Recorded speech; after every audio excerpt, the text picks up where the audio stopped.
베드로전서 1장 3절에서 5절. 우리 주 예수 그리스도의 아버지 하나님을 찬송하리로다. 그의 많으신 긍휼대로 예수 그리스도를 죽은 자 가운데서 부활하게 하심으로 말미암아 우리를 거듭나게 하사 산 소망이 있게 하시며 썩지 않고 더럽지 않고 쇠하지 아니하는 유업을 잊게 하시나니 곧 너희를 위하여 하늘에 간직하신 것이라. 너희는 말세에 나타내기로 예비하신 구원을 얻기 위하여 믿음으로 말미암아 하나님의 능력으로 보호하심을 받았느니라.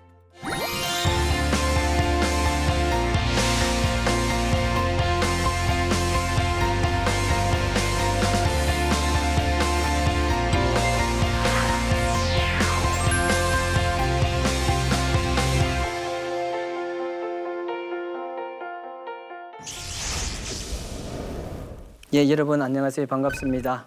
저는 침례신학대학교에서 신약학을 가르치고 있는 신인철 교수입니다. 여러분과 같이 지금 베드로전서를 8강을 그렇게 공부를 하고 있는데 이번 시간을 통하여서 여러분이 많은 축복이 되길 바랍니다. 오늘은 베드로전서 두 번째 강의로 그리스도인의 정체성 확립에 관해서 살펴보도록 하겠습니다.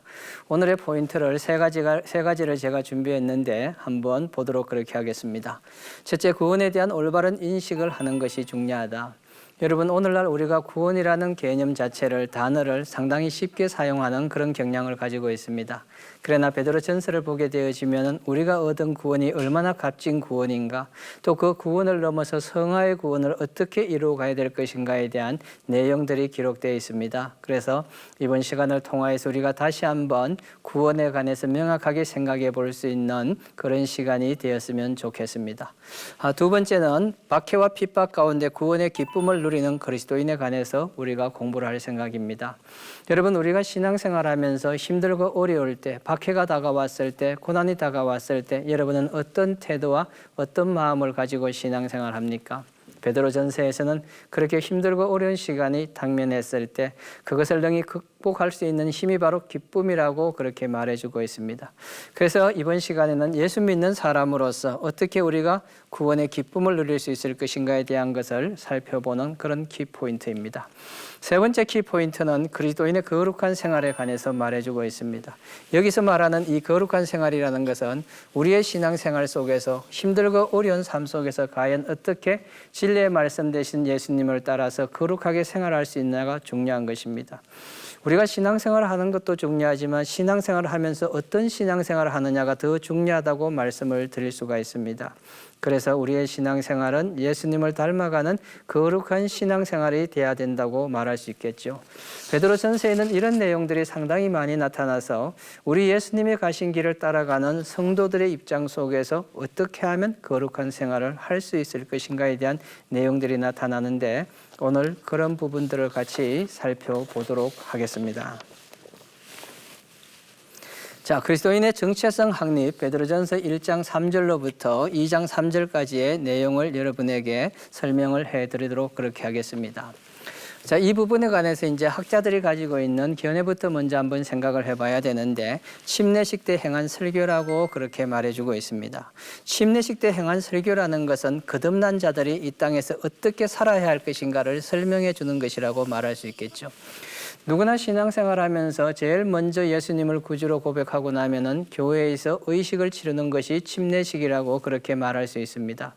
이런 침례식을 행할 때는 신앙에 대한 정체성을 확립할 수 있는 시간인 것이고 어떻게 하면 내가 믿음을 가지고 어떻게 살아야 될 것인가에 대한 부분들을 생각하는 아주 신앙의 정체성에서 중요한 부분을 차지하는 것입니다. 그런 의미 속에서 침례식 때 행한 설교, 이 부분이 지금 1장 3절로부터 2장 3절 사이에 나타나 있다고 우리가 생각하면 될 것 같습니다. 자, 그리고 여기에 나타나 있는 내용을 보니까 과거의 예언가, 과거의 예언이라고 말했습니다. 여기서 말하는 과거의 예언이라는 것은 조금 이따가 다시 살펴보겠지만 구약적인 예언의 말씀을 의미하고 있고 장래의 소망이라고 그렇게 말하는 이 소망이라는 것은 예수 믿는 사람이 하늘나라에 대한 천국에 대한 소망을 가지고 있다는 것을 말하고 있습니다. 그래서 우리가 현실 속에서 박해의 위기 상황 속에서 이 박해를 능히 극복하고 이길 수 있는 비결은 어디에 있는가? 과거의 예언과 장래의 소망이 현재의 고난을 능히 이겨낼 수 있다는 것을 말하고 있는 것으로 그렇게 볼 수가 있습니다. 자, 그리고 또 한 가지 여기에서 강조하고 있는 것이 구원의 기쁨과 새로운 생활 방식을 건면한 설교라고 그렇게 말합니다. 여러분, 여기서 제가 이렇게 표현한 설교라는 내용 서두 부분에서 지난 시간에 한번 말씀드린 것처럼 여기에는 서신이냐 아니면은 건면이냐 설교나 세 가지 부분이 나타나고 있는데 이걸 혼용해서 사용하도록 하겠습니다. 많은 학자들이 이 베드로 전서에 관해서 규정하기를 서신으로 규정하기를 원하고 설교로 규정하기를 원하고 건면으로 규정하기를 원하지만 저는 이 세 가지 요소가 모두 담겨 있는 것이 베드로 전서라고 생각하기 때문에 여기에 설교라고 그렇게 표현을 했습니다. 그런데 이 설교의 내용이 뭔가 하면은 구원의 기쁨이라고 그렇게 말하고 있습니다. 우리의 신앙생활의 가장 핵심이 될 수 있는 요소는 바로 구원에 대한 감격과 기쁨이라고 말할 수 있습니다. 오늘날 성도들이 신앙생활 하면서 힘과 용기를 잃는 것은 그들의 마음속에 예수님을 믿고 난 다음에 느꼈던 감사와 기쁨이 사라졌기 때문에 그런 현상들이 나타나는 것이라고 말할 수 있습니다. 그런 의미 속에서 베드로 전서의 저자는 바로 많은 사람들에게 어떻게 하면 예수 믿고 신앙생활하면서 구원의 기쁨과 감격을 가지고 살 수 있을까를 강조하고 있습니다. 그리고 또 하나 강조해주고 있는 것이 보니까 새로운 생활 방식이라고 말했습니다.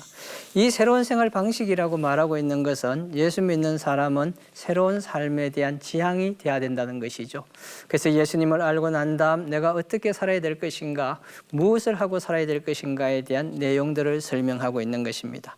자, 이런 의미 속에서 그리스도인의 정체성 확립이 중요하다는 것을 지금 여러분에게 말씀을 드리고 있는 것입니다. 자, 그러면 그 가운데 첫 번째 내용을 한번 살펴보도록 하겠습니다. 구원의 큰 기쁨을 주신 하나님께 감사하라 그렇게 말하고 있습니다. 여기에 보니까 구원의 큰 기쁨, 구원을 얻은 사람들이 누리는 기쁨에 관해서 말하고 있고 이것에 감사라고 이야기하고 있는데 그렇다고 한다면은 이 구원을 어떻게 우리가 이해를 해야 될 것인가를 한번 살펴보도록 그렇게 하겠습니다. 첫 번째 우리가 생각해야 될 것은 구원의 소망이라고 말하고 있는데 이 소망은 1장 3절로부터 5절 말씀에 나와 있는 내용을 토대로 해서 구성을 했습니다. 자, 아들의 핏부림과 아들의 핏부림이니까 예수님의 십자가의 죽으심을 강조하고 있는 것이고 그리고 이분이 부활하고 성취된 하나님의 구속 계획이라고 그렇게 말해주고 있습니다. 예수님께서 우리를 구원하시는 놀라운 역사, 이것을 바라보면서 우리가 이 구원의 소망을 가지고 있기 때문에 새로운 생활을 할 수 있는 정체성을 가질 수 있는 것이고 이것이 바로 우리의 모든 신앙생활을 기쁨으로 이끌어갈 수 있는 발판이 되어진다고 그렇게 설명을 할 수 있을 것입니다. 자, 그래서 베드로전서 1장 3절 말씀에 보니까 이렇게 표현했습니다. 예수 그리스도를 죽은 자 가운데서 부활하게 하심으로 말미암아 우리를 거듭나게 하사 산 소망이 되겠다고 말하고 있습니다. 그러니까 우리는 구원을 받고 난 다음에 이 구원으로 인하여 산 소망이 되어서 살아있는 소망을 가지고 있는 존재라는 것을 말해주고 있는 것이죠. 이런 산 소망을 가지고 있는 존재이기 때문에 우리는 확실한 정체성을 가지고 있어야 되고 이런 그리스도인으로서 정체성을 가지고 있어야만 이 어려운 시대 속에서 박해와 핍박의 시대 속에서 능히 위기를 극복하고 이겨나갈 수 있는 믿음의 사람이 될 수 있다는 것을 이 단락에서 지금 강조하고 있는 것입니다. 자, 그러면 구원의 소망이라는 것을 다시 다른 각도에서 한번 살펴보도록 그렇게 하겠습니다. 여기에 산소망이라고 했는데 이 산소망은 하늘에 있는 산소망을 나타낸다고 말하고 있죠. 썩지 않고 더럽지 않고 쇠하지 않는 기업에 대한 소망을 가지고 있다고 말하고 있습니다. 자, 쇠하지 않고 더럽지 않고 썩지 않는다는 표현을 썼다는 것은 영원하다는 것을 의미하는 것으로 볼 수 있겠죠. 이런 영원한 기업을 우리가 가질 수 있는데 이 영원한 기업은 바로 예수님을 믿음으로 우리가 얻은 기업인데 이 기업은 하늘나라에 대한 소망이라고 그렇게 말씀을 드릴 수가 있습니다. 자, 기업에 대한 것을 다시 한번 설명하는데 그 설명하는 내용에 보니까 여기에 나와 있는 이 기업은 하나님이 이스라엘 백성에게 약속하신 가나안 땅이라고 그렇게 말할 수 있죠. 그래서 출애굽하는 과정 속에서 이스라엘 백성들은 가나안 땅에 들어가기 위해서 가나안 땅에 대한 소망을 두고 그들의 기업을 얻기 위해서 들어간 것을 볼 수가 있습니다. 가나안 땅에 들어가는 이 내용에 관해서 여러분에게 간단하게 설명을 드린다고 한다면은 사사기 1장에 나와 있는 내용에 보면은 하나님께서 여호수아가 죽고 난 다음에 이스라엘 백성들이 가나안으로 올라가기 위해서 정복 전쟁을 하기 위해서 필요한 이야기를 하면서 유다 지파를 불러가지고 정복 전쟁에 앞장서라고 그렇게 말합니다. 유다는 힘이 없는 사람이었지만 하나님의 선택을 받고 그가 자기 형제 중에 가장 연약한 시몬에게 도움을 요청해요. 두 지파가 올라가서 가나안을 정복하는 그런 역사를 우리가 보았습니다. 이와 마찬가지로 하나님의 백성은 신앙의 정체성을 가지고 있는 구원받은 사람들은 구약에서 이스라엘 백성이 가나안 땅을 향하여 나아갔던 것처럼 그리스도인은 하나님의 기업이라는 사실을 알고 내가 하나님의 기업이라는 사실을 기억하고 새 이스라엘의 백성이 되었다는 유이스라엘이라는 이 의식을 가지고 있어야 된다는 것을 말하고 있습니다. 그러면은 여기서 말하는 기업이라는 것은 미래적인 의미를 담고 있는 기업이라고 그렇게 말할 수 있습니다. 지금 현재 우리가 이 땅에 살고 있는 기업을 의미하는 것이 아니라 우리의 소망되고 미래가 되는 천국에서 누리게 되는 기업에 관해서 설명을 하고 있는 것이죠. 그래서 기업은 미래적이며 현재 그리스도인은 믿음을 통해 맛볼 수 있다 그렇게 말해주고 있는 것입니다. 여러분, 우리가 지금 신앙생활을 하면서 이 신앙생활 가운데 즐거움이 있고 행복이 있습니까? 여러분이 예수님을 믿고 구원받은 믿음의 사람으로서 오늘을 살아가면서 행복하다고 느끼고 있습니까? 여러분이 그 행복을 느낀다는 그 단어 속에 담겨져 있는 의미는 바로 우리의 기업이 있다는 것이죠. 우리가 소유한 기업이 있는데 그 기업은 영원한 기업이며 바로 하늘나라에 대한 소망이라고 그렇게 말씀을 드릴 수가 있습니다. 우리 주 예수 그리스도의 아버지 하나님을 찬송하리로다. 그의 많으신 긍휼대로 예수 그리스도를 죽은 자 가운데서 부활하게 하심으로 말미암아 우리를 거듭나게 하사 산 소망이 있게 하고, 여기서 산 소망이라는 것이 베드로전서에서 굉장히 중요한 의미를 던져주고 있죠. 조금 이따가 다시 한번 살펴보겠지만 박해 상황이기 때문에 산 소망이라는 의미가 굉장히 깊이 있게 우리의 삶 속에 다가온다는 것을 말해주고 있습니다. 고난과 고통과 어려움 속에 빠져 있는 상태 속에서 그 고통스러운 환경 속에서 누가 우리에게 희망이 되어질 것인가? 그 희망이 바로 산 소망 되시는 예수님이고 기업인 천국이라는 것을 생각했을 때 모든 그리스도인들은 아마 자기의 신앙에 대한 정체성을 확립할 수 있는 그런 중요한 기회가 되어질 것이라고 생각합니다. 이런 의미 속에서 썩지 않고 더럽지 않고 쇠하지 아니하는 유업을 있게 하시니 곧 너희를 위하여 하늘에 간직하신 것이라. 너희는 말세에 나타나기로 예비하신 구원을 얻기 위하여 뭐가 강조되었습니까? 믿음으로 말미암아라는 강조됐죠. 믿음으로 말미암아. 그러니까 신앙의 정체성을 제대로 확립하고 믿음으로 살아가기 위해서 그리스도인들에게 제일 중요한 것은 믿음으로 말미암아 믿음을 따라서 가능한 것이라고 그렇게 강조를 해주고 있는 것입니다. 자, 그러면 이렇게 구원을 얻은 사람들은 어떻게 생활하고 살아야 될 것인가? 구원의 기쁨을 가지고 살아야 된다고 1장 6절로부터 9절 말씀에서 설명하고 있습니다. 그 첫 번째 나오는 단어가 사실 우리의 신앙생활 속에서 실천하기가 굉장히 어려운 단어입니다. 지금 이 방송을 시청하고 있는 강의를 듣고 계시는 여러분들도 사실 여기에 나와 있는 고난 가운데서 기뻐하라는 이 단어를 보면 굉장히 힘들고 어려울 것이라고 그렇게 생각합니다. 고난 가운데서도 기뻐하라는 것은 지금 현실 상황 속에서는 도저히 극복할 수 없는 위기와 어려움이 나에게 다가와 있습니다. 이 문제를 해결하기 위해서는 다른 사람들의 수없이 많은 도움을 받아야 되고 요청을 받아야 되는 그런 위기 상황 속에 직면해 있는데 그 위기 속에서 고난 가운데도 기뻐하라는 말씀입니다. 이거는 베드로전서가 우리에게 던지고 있는 신앙 정체성 확립의 엄청나게 중요한 키포인트라고 말할 수 있는 것이죠. 그래서 베드로전서를 받고 있는 사람들에게 고난 가운데도 기뻐하라고 강조하고 있는 것입니다. 자, 그다음에 두 번째는 잠깐의 핍박과 고난은 구원을 가져다 준다고 이야기하고 있습니다. 이 성경 구절이 1장 7절 말씀인데 너희 믿음의 확실함은, 여기에 보니까 믿음이 확실하다고 이야기하고 있습니다.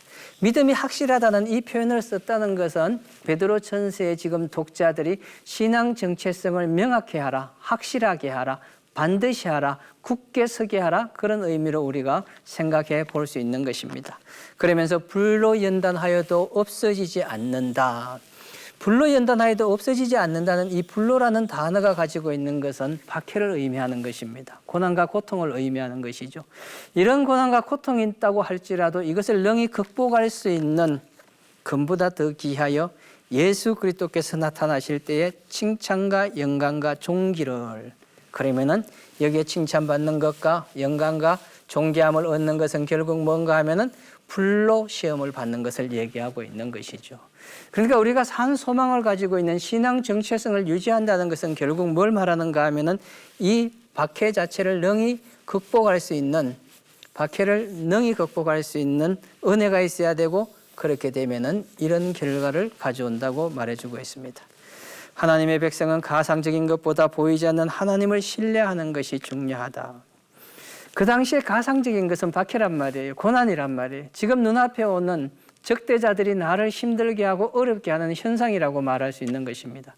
그러한 현상 속에서 우리는 능히 보이지 않는 하나님을 신뢰한다고 얘기하고 있죠. 자, 그렇다면은 이것을 이제 우리가 성경 구절을 통하여 한번 살펴봐야 되겠죠. 그 성경 구절에 보니까 뭐라고 말했는가 하면은 예수를 너희가 보지 못하였으나 사랑하는도다. 이제도 보지 못하나 믿고 말할 수 없는 영광스러운 즐거움으로 기뻐한다. 너희가 보지 못하였으나 사랑한다. 보지 못했지만 사랑한다고 얘기하고 있습니다. 현실에서는 멀리 계신 것지만 그분을 사랑한다는 것이죠. 이제도 보지 못하나 믿는다고 이야기하고 있습니다. 말할 수 없는 영광스러운 즐거움으로 기뻐할 것이다, 그렇게 설명하고 있습니다. 자, 그러면 다음 단계로 건너가서 이 구원에 대한 증거들을 한번 살펴봐야 되겠죠.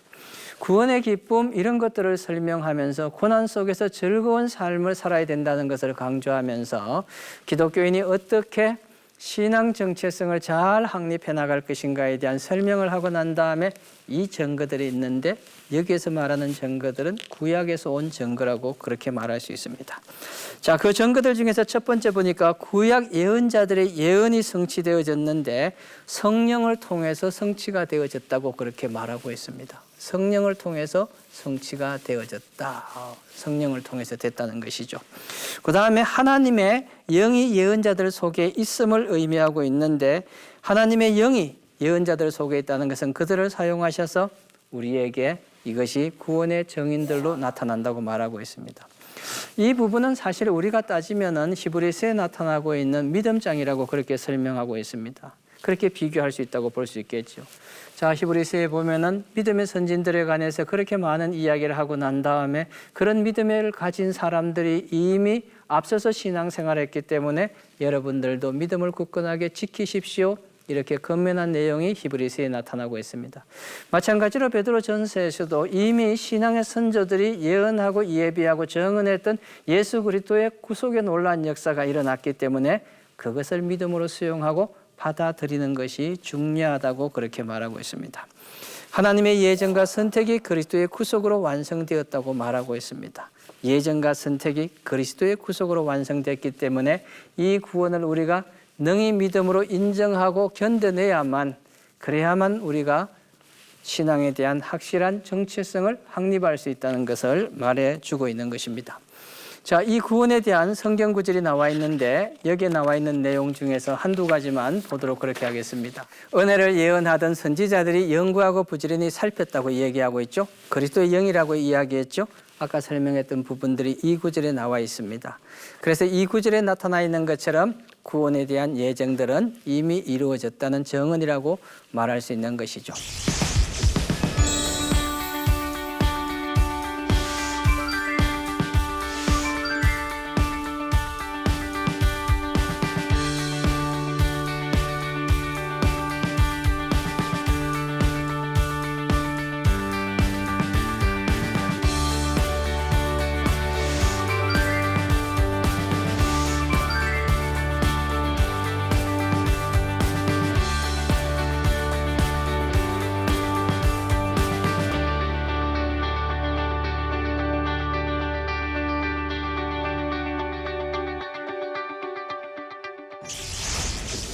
두 번째, 구원받은 그리스도인은 새로운 생활을 해야 되는데 어떻게 하면 새로운 생활을 할 수 있을 것인가?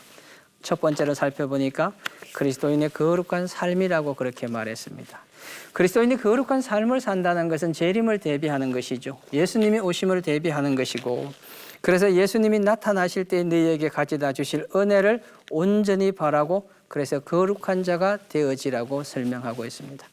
거룩한 자가 되기 위해서 우리가 실행해야 될 삶이 있는데 그게 지금 여기에 4가지로 나타나 있습니다. 근신하라, 마음을 가다듬으라는 것이죠. 허리를 동여매라는 것은 신앙의 자세를 바로 하는 것입니다. 올바로 하는 것이라고 말씀할 수 있는 것이죠. 순종의 자녀로 살라 그렇게 말씀해 주고 있고 거룩하게 살라고 말하고 있습니다. 이런 거룩한 생활을 지향한다는 것은 결국 무엇을 말하는가 하면은 우리 주님이 다시 오시는 재림을 예비하는 삶을 살기 위해서 여러분의 신앙의 정체성을 온전히 확립해 있으라고 말하고 있는 내용입니다.